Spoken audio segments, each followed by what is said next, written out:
Hey pilgrims, I'm back again today with another video, and we're going to be talking about repeating a Camino route. So this isn't about returning to do the Camino again, although there's kind of some overlap with these two topics. But I'm not talking about, if you walk the Camino Frances first and then you go back maybe in the future and walk the Camino del Norte.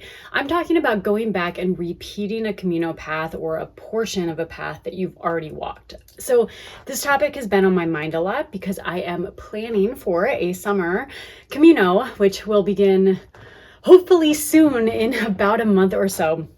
And I'm still not totally finalized on my plans and which Camino or Caminos I'm going to walk, but most likely and almost for sure, I'm going to be rewalking part of a Camino route that I've already walked, maybe multiple Camino routes that I've already walked. And I'll get to that a little bit later and talk about what some of my plans are and why I'm choosing that. But I first kind of just wanted to have a bit of a conversation about what it means to repeat a walk and why someone might want to repeat a walk or why they might not want to. So I first walked a Camino in 2014, and then for a number of years after, went to different and new to me Camino routes. So I did the Frances, I did the Del Norte, the Primitivo, the San Salvador, the Aragones, the Chemin du Puy in France. And so I really wanted to go to new paths, walk where I hadn't walked before. And it was wonderful. But then in 2019, I did parts of two different Caminos. Well, I did the whole Camino Aragones, and so that was new to me at the time. And I also then rewalked part of the Norte. So I walked from Irún to Oviedo, which is almost 2/3 of the Camino del Norte. And that was the second time I had walked that route. And I think at the time when I was deciding on my plans for the Camino that year, I really kind of felt drawn to the Norte again. I really, really love the Norte. It's a really special Camino to me, special in a different way than the other Caminos are. I guess everyone is special in their own way, but something was really pulling me toward the Norte. And so plus, I was curious what it'd be like to walk a route again. And so that was my plan. So I walked the Aragones, I took a bus up to Irún, and I started walking on the Norte. But for the first couple of days as I was walking that year, I was kind of conflicted. I wasn't really sure that I'd made the right decision. There was this part of me that was thinking, why are you rewalking a path when there's so many other Caminos, so many other long distance routes that you want to walk? Isn't the time to save the repeats for much later down the road? And so I was walking, and there was one point, I was maybe 3 or 4 days in, where I kind of sat down and I started trying to map out stages for the Olvidado. I was researching the Camino Invierno. I was thinking about hopping to a different route. Ultimately, I decided to stay on the Norte and just kind of stay with my plan to walk to Oviedo. And I'm really, really glad that I did. I settled into that Camino, and I think as soon as I did, I kind of let myself see a lot of the joy and beauty in repeating a walk. So I think one thing that I realized as I was walking the Norte a second time is that even though I was on the same path, it was a completely different experience. And I don't know why this surprised me so much that it would be, but it really was. I think one reason is that for the most part, I tried to walk different stages than I did the first time around. So I would stop for the night in different towns and different villages, stay in different albergues, and that really made the Camino feel so different. There were some spots that I did the same stages or stayed in the same places because I really enjoyed those. But I think when you walk different stages, you're hitting the places you walked through the first time at a different time of the day. So I was going through certain villages in the cool morning or then in a sunny afternoon, whereas the first time around I hit them at different times of the day, and it just made it feel like a different experience. I mean, I think even just changes in weather can really make for that too, for the different experience. If it was overcast or rainy on my first time on the Norte on a certain stage, and then when I hit it the second time, it was sunny. It felt like a totally different kind of landscape. Not to mention the fact that there were so many parts of the Norte that I didn't remember walking. And some of that's probably just my memory, but it was kind of amazing. I'd be walking along and just think I don't feel like I've been here before. This all looks brand new. I think I have a video clip somewhere. I'll try to actually put it in this video right now that speaks to that experience. It's kind of funny, but there's been a lot of the walk so far that I just don't remember. I don't remember this. I don't remember these benches, and I don't remember this beach. And then I also think with the people that you're meeting and connecting with along the way, that really makes for a unique experience. And of course, the other pilgrims you're meeting on the second time you're walking a route are certainly going to be different than the first time. And so I think all of those factors can make even a repeat path feel in a lot of ways like a brand new and very different experience. That being said, I think there were also like some really cool things about repeating a walk. There were sections I remembered really well. There were some favorite places that I had on the Norte that I just loved when I went back again. And I kind of felt like, oh yeah, the energy and the magic is still here. I still love this so much. I also think it was just so neat for me to reflect on who I was when I was walking the first time. I walked the Norte in 2015 the first time. Second time in 2019, so about 4 years in between. And in some ways I was the same, but in other ways I was a little different. And I think who I was as a pilgrim was really different too. So it was so neat to kind of reflect on the differences that have happened since I had last walked. And I think, as I was walking, I just had this thought that I would love to repeat the Norte every 4 or 5 years to kind of just see where I am at that time in life and see on the path what's different and what's changed and what new albergues are there, which favorite ones are still running. So I think having rewalked the Norte that year in 2019 made me really feel very open to the idea of rewalking a path.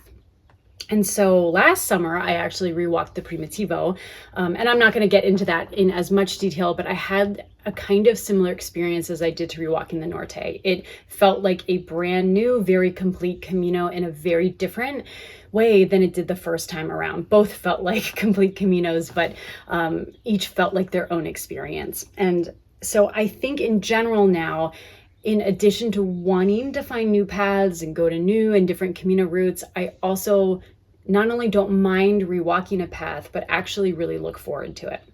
So that brings me to this summer and my plans for this summer. So I think as I was approaching the planning for this summer, I knew that I wanted to give myself a lot of time to walk. And again, fingers crossed, but if all goes well, I should have about 50 days to walk. And that is a lot more than I've ever walked in the past. So my longest Camino was actually my first one, the Frances. I walked from Saint Jean to Santiago. It took me 31 days. And then I had a couple days off. I was waiting for a friend from home to join me.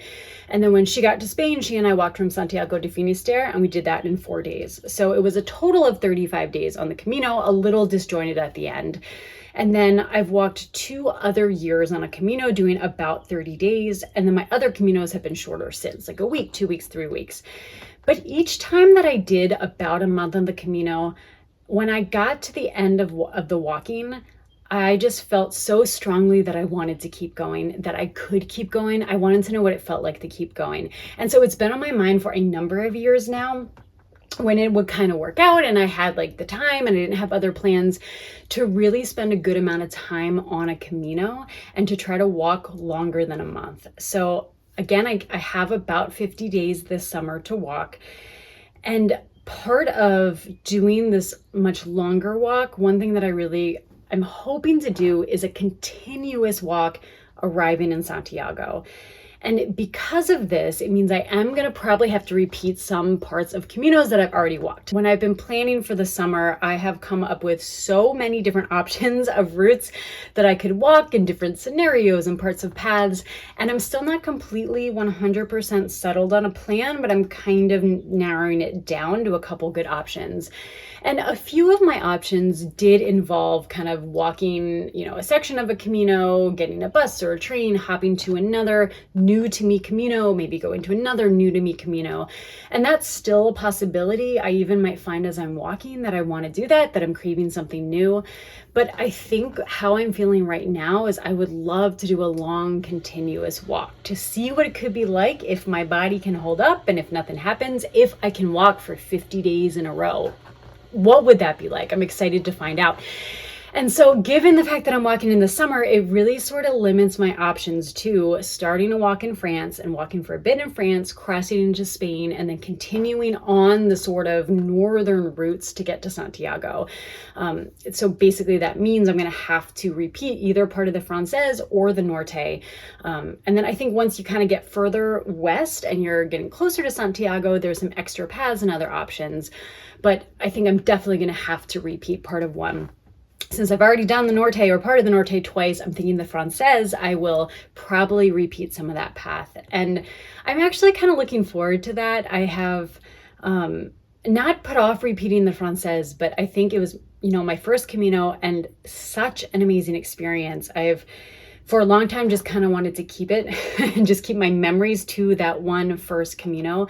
But in the last couple of years, I've just been watching, videos of other pilgrims walking the Française. It's made me kind of feel that, I don't know, I would love to go back and see what it's like. So my thoughts for now, and I'll kind of share them here, and then we'll hopefully go into more detail once they're finalized. But I am thinking that I'm going to walk part of the Chemin du Puy. So I walked the Chemin, part of the Chemin in 2017, and then actually a couple days of it in 2018. But basically I've done the section from Le Puy-en-Velay to Moissac. And so I have Moissac to Saint-Jean yet to go. That's about 11 or 12 days. So I'm thinking it could be great to start in Moissac, finish that route, and then continue on the Française. Then once I get to Leon on the Camino Française, instead of continuing west, I think I'm going to head north and walk the San Salvador, so the Camino de San Salvador. Walk that route up to Oviedo. That's about 5 days. And I've done that Camino before as well. I walked that back in 2016, but that is a Camino that I would really love to walk again. It's a more quiet route. It's through beautiful mountains. So I'm excited about the possibility of doing that again.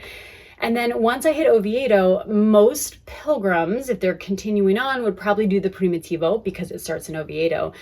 But since I just walked that last year, I think for me, maybe a better and more appealing option would be to continue north from Oviedo up to the northern coast, where I can connect with the Camino del Norte, and then I can continue on that to Santiago. And that section of the Norte, I also haven't done since 2016. So I think the paths that I would be repeating are ones that I haven't done for a while. But, as I'm kind of thinking about this plan, it's really exciting, but there is still this part of me that thinks, oh, there's so many other routes out there. And there are other new Caminos that I really want to do. Having just walked in Portugal last month, and just for a week on the Portuguese, the coastal route, I'm feeling pulled back to Portugal, wanting to either finish that route or go back to Porto and try the center, walking the central route up to Santiago. The Camino Sanabres is really appealing to me as well. So there's so many Camino routes, but I think because I'm kind of thinking that it's likely that I will do a longer continuous walk, I will most likely be repeating some Camino paths. And it just got me thinking about that idea of what it's like to repeat a Camino. So I'm going to wrap this video up, but as ever in the comments, let me know if you are a pilgrim who's walked before. Have you repeated a route that you had previously walked, and what was your experience like if you did? If you haven't repeated but you've walked before, what are your thoughts on repeating a route? Is that appealing at all to you, or are you thinking, nope, too many other paths to walk, I'd rather do something brand new? So thank you all so much for watching. If you haven't subscribed yet, please hit the subscribe button. You can also hit the like button as well, and I'll be back soon with more. Buen Camino.